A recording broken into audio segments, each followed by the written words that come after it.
Hello team! Today we are going to have a lesson about the features that I extremely like in ChatGPT API. Today we are going to review such feature in GPT as function calling. We are going to start the lesson from understanding of what function calling is. I will explain the real business need of function calling on specific use cases. I am going to explain you the algorithm of how function calling feature works. We are going to review OpenAI Chat API. Do you remember that when we just started review of OpenAI Chat GPT API, I told you that we are going to review all function calling related attributes in a separate lesson. So, this is exactly that one lesson. I am going to explain you different ways to control how GPT will respond to function calls. We'll review auto, prompt, name, none configurations. You are going to understand how exactly GPT model will let us know about request for a function call. Especially for this lesson, I prepared code examples that will help you understand how this feature works and how it can be useful for you. Let's start our lesson. So let's first understand what function calling is. In an API call, you can specify functions for the GPT 3.5 Turbo 0613 and GPT-4 0613 models. The model will intelligently generate a JSON object containing the function arguments. However, it is important to note that the Chat Completions API doesn't directly execute the function. Instead, it generates JSON that you can use to call the function within your own code.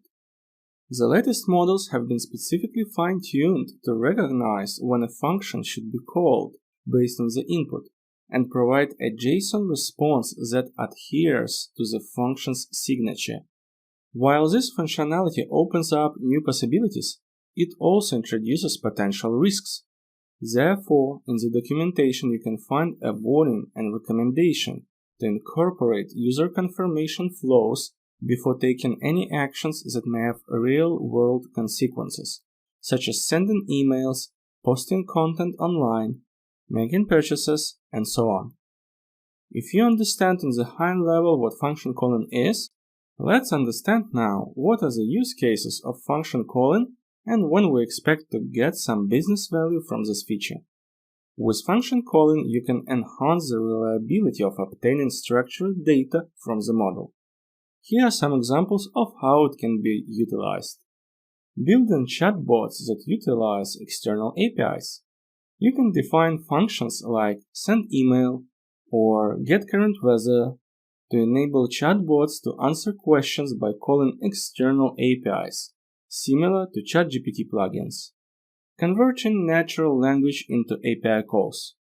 You can convert queries such as who are my top customers into get customers function call and make calls to your internal API, allowing natural language to be transformed into actionable API requests. Extracting structured data from text. Defining functions like extract data or SQL query enables you to extract structured data from unstructured text, providing valuable insights or performing database queries. These are just few examples and the possibilities are vast. Function calling empowers you to leverage the model for a wide range of applications, making it easier to obtain structured data and perform specific tasks efficiently.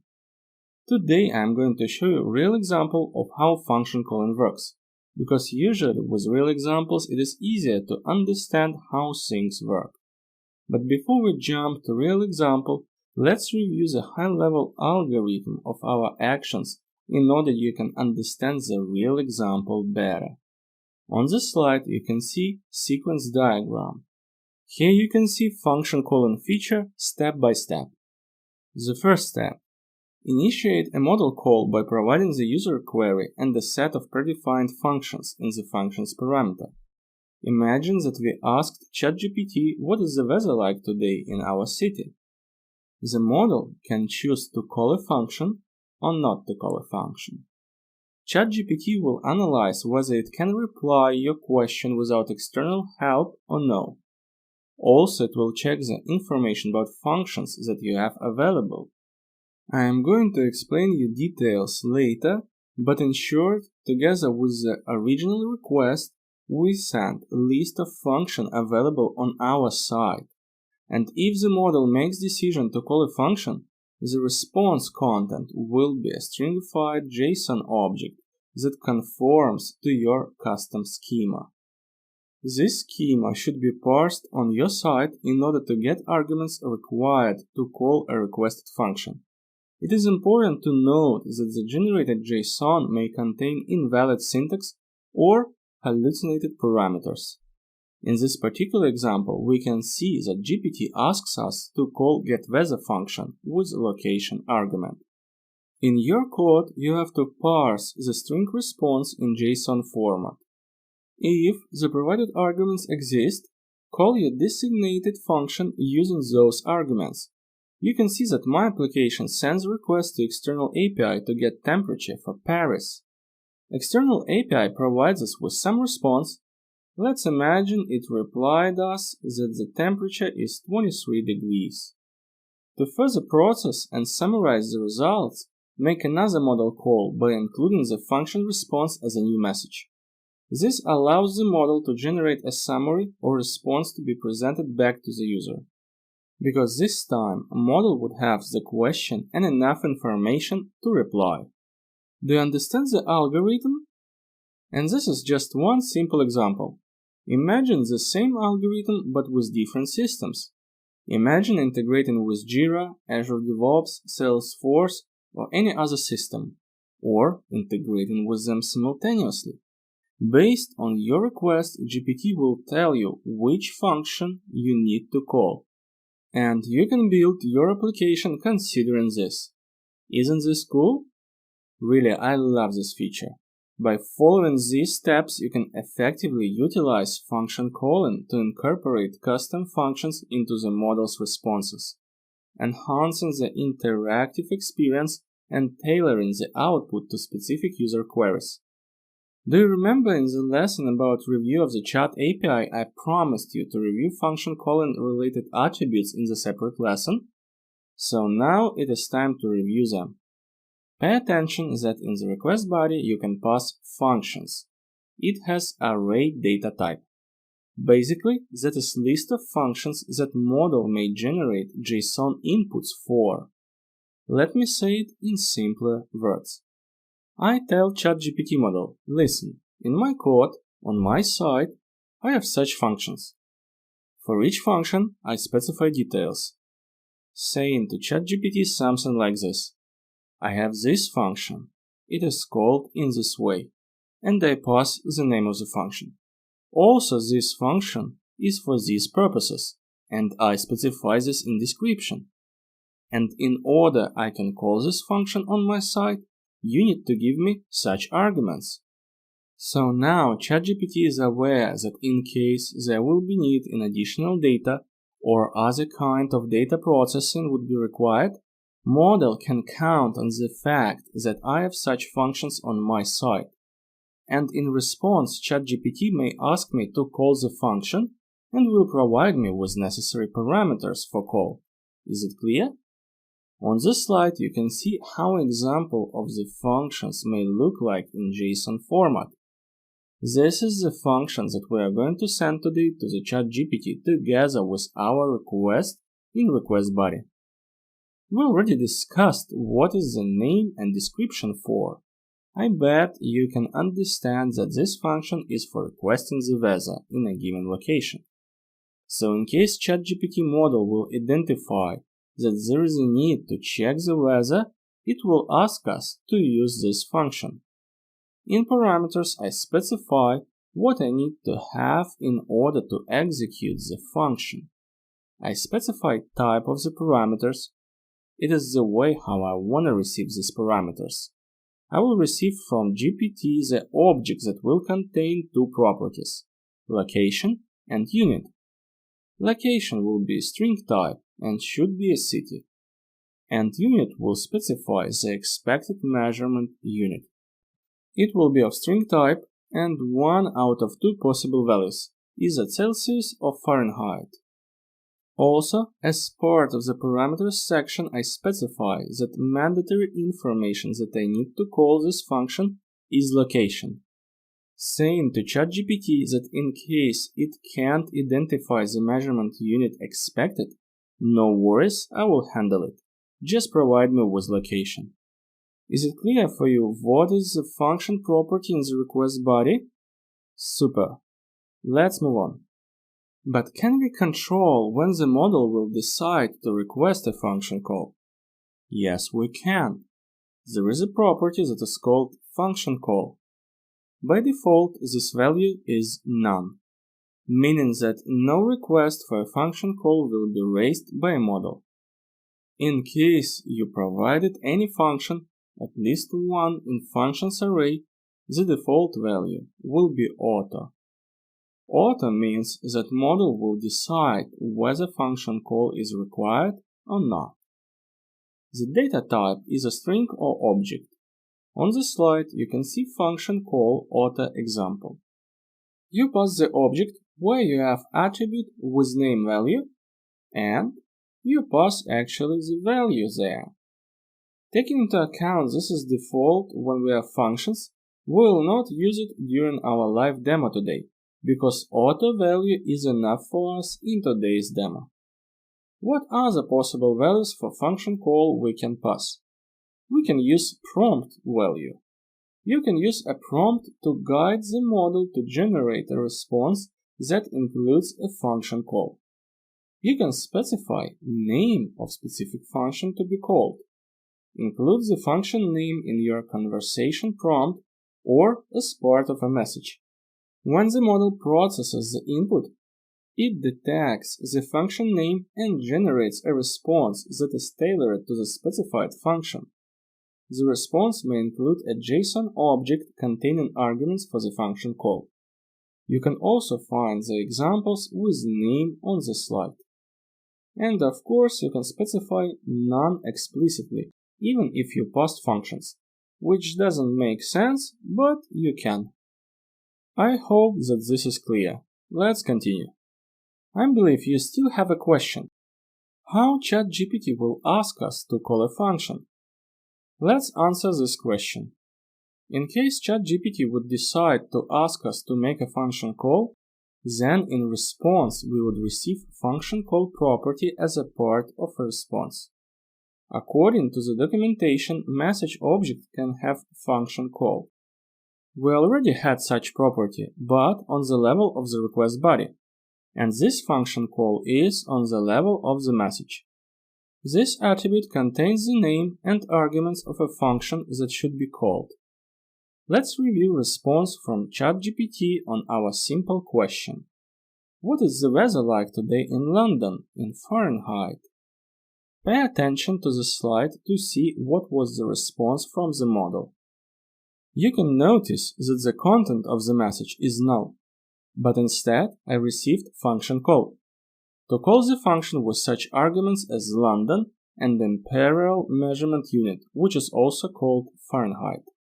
And by the way, this is a good example of how you can't rely on ChatGPT even in such scenario, because when I send a request, I described the function, and I bet you remember because we reviewed it on previous slide. And if you remember when I described function, I said that the second argument of a function is measurement unit, which is one out of enum values, either Celsius or Fahrenheit. But GPT model didn't take name of the property enum value seriously, and it decided to put in response imperial instead of Fahrenheit, which is also fine for us as a people to understand, but not fine in case we are going to use third-party API. Because third-party API will expect the values either Celsius or Fahrenheit, and not any other synonyms. Looks interesting, isn't it? That is something what you should be aware about, because in case you would build your function call based on this argument, I mean imperial, third-party API may not understand it if it is developed just to work with Celsius and Fahrenheit. That's why my recommendation is to use description property always for each property when you submit function. Let me show you something. Imagine that for unit property I also added description attribute, and I specified that value should be 1 out of 2, and that's it. Pay attention to my request example on this slide. Can you see me adding description to the unit property? And now it is enough information for the ChatGPT model in order to understand that it should provide 1 out of 2 possible values and not any other synonyms. And this time in response I received Fahrenheit, which is super cool because now I can meet the requirements of external weather API and handle a request for a function call properly. Also, pay attention that in case of request for a function call, finish reason is equal to function call and content is null. In general, we reviewed function call and I believe that now you understand how to parse the response. The only thing that is left is implementation. As usual, you can find the link to the source code in attachments to the video. There you can find link to the specific commit with changes to track what exactly was changed from the previous lesson. Even in case you would have any questions, please leave your questions below the video and I will be happy to answer. Anyway, I will walk you through all the changes that I did in order to implement function calling support. Let's start review from the controller. I believe you watched previous lesson and remember our skeleton of the application. If you didn't watch previous lesson, please get back and watch previous lesson in order to not lose the context. I added new endpoint. This one created specially to demo how function call works. Pay attention that I improved our interface a little bit in order to reuse existing code. I call the same method, but something is different in comparison with the previous lesson. I pass here GPT function. Does it mean that this method is overloaded? Because in the previous endpoint I keep using method without the second parameter, and in the new endpoint I use method with 2 parameters. No, the method is not overloaded. Let me show you the source code of this method, and after that we'll get back to the question what GPT function is. So, the implementation of this method is located in the class with name default GPT service. In Java we have such thing as variable arguments. It is called so because this method can take variable number of values of GPT function type, from 0 to the amount limited only by integer value. Inside the method I will work with it as with an array. As you can see here, nothing is changed from the previous lesson. I create object of my GPT request, adding message, temperature, presence penalty, max tokens, and here I added if statement. I check if there are any functions passed to the method, and if yes, then I convert array to list and set them to my GPT request. So, as you may already guess, I added functions property to the GPT request entity. Everything is standard. I added property, getters and setters. I will not stop on this too much, everything is pretty straightforward here. But let's finally understand what a GPT function is. GPT function class is data structure, object, representation of the function from the functions array from our request body. Do you remember I showed you on the slides function? So basically, this is its object-oriented representation. You can see here is name attribute, description, and parameters. And if you remember, parameters are described as type of the parameter and properties. I know and completely understand that this may sound confusing, and of course, if I would develop this API, I wouldn't name attribute in plural and have object data type. Because plural attributes are always for collection of elements. But it is what it is, and we have to follow this naming convention. So, parameters is an object, and you specify type that you expect ChatGPT would generate for you in order you can run the function, and properties that you need. In our specific example, you can see parameters is an inner class, and it uses parameter properties. According to our architecture, parameter properties is a marker interface. And in the future, when we'll scale our application and when we'll add new functions, we can create different parameter properties implementation and set them here. For our today's demo, we have only one implementation of parameter properties. It is called weather parameter properties. Let me show it to you. I open class weather parameter properties. Here you can see only two properties, location and measurement unit. These are two attributes that we would need to run the function on our end. I am going to show you the function that we are going to execute in a few minutes. Nothing special here again. If you follow the video lesson attentively, I bet you remember that I showed you this data structure in JSON on the slides. My measurement unit has type, description, and enum values. Do not forget to add descriptions in order to avoid some possible misinterpretations of the GPT model. So we have data structures, and it looks like we have everything what we need. But where actually in my application I create a GPT function object that we will set into GPT request. I open beans configuration class.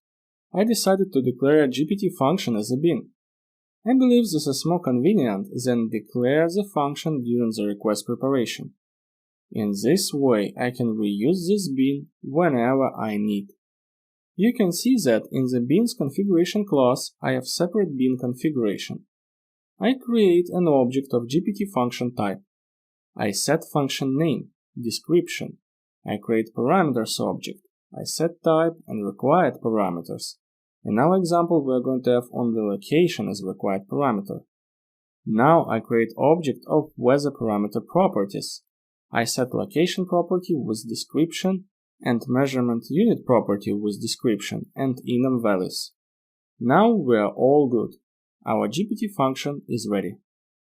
And coming back to the GPT API integration controller, you can see that I inject my GPT function in this class.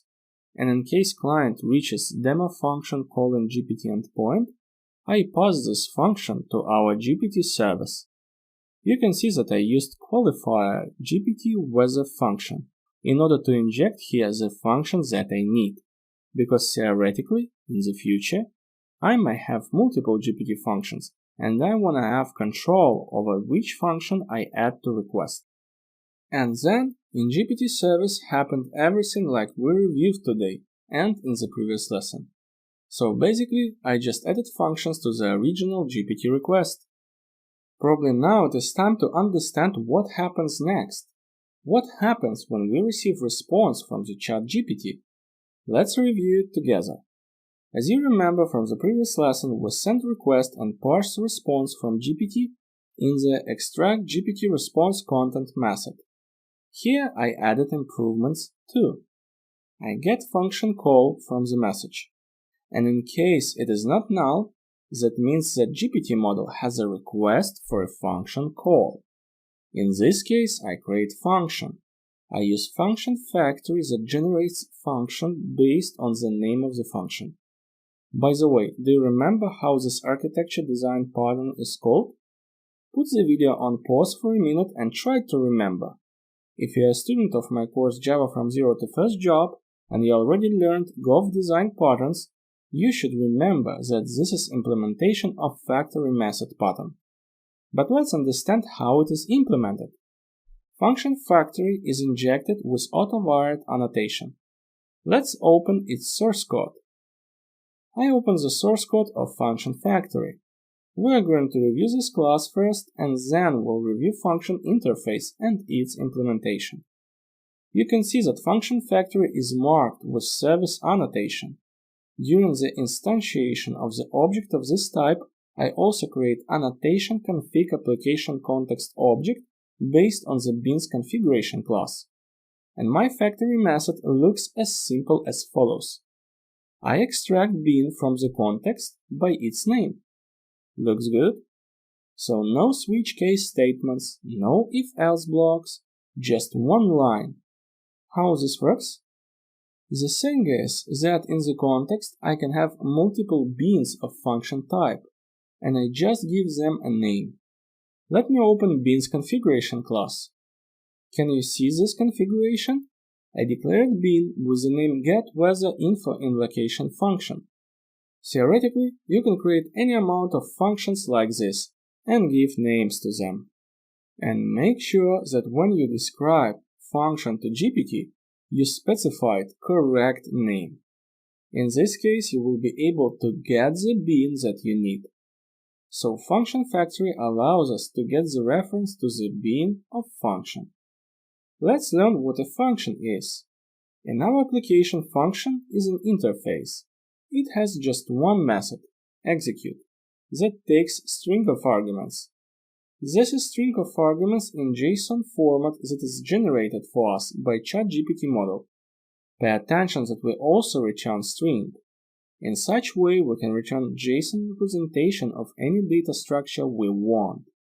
This works for us just perfect, because we would need to send results of the function back to the ChatGPT. So the string data type works just perfect for us. Currently, we have only one implementation of this interface. Let me open class that is called getWeatherInfoInLocation function.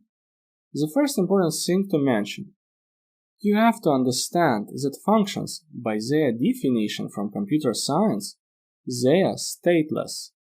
They just process the data, that's it, and don't have any state. This is important to understand because we declared this function as a bean with singleton scope and not prototype scope, and web application is a multi-threading environment. So in case there will be some state in this bean, you would need either to set prototype scope during the instantiation of this bean, or to accept that the state would be changed by different threads, which you don't want. But anyway, we can design function in the stateless manner. Let's explore what do we have in this class. Pay attention that I left example of function call response from the ChatGPT. So as you can see, the argument's data type is string, but we can see that this is JSON. That means that we can parse this JSON and extract values that we need to execute our function. And this is the first thing that I do here. This is XON API here. So basically you need to create type and then using XON call FromJSON method to map the JSON to map parameterized by string and string. So each implementation of the function will be designed for specific purposes, right? And there is an assumption that by implementing execute method in each function, you know which arguments you need to parse, correct? So it is up to implementation to consider the parsing of the arguments. And I know that according to the function description, I expect to see in the arguments either location parameter or unit parameter, and I get these values.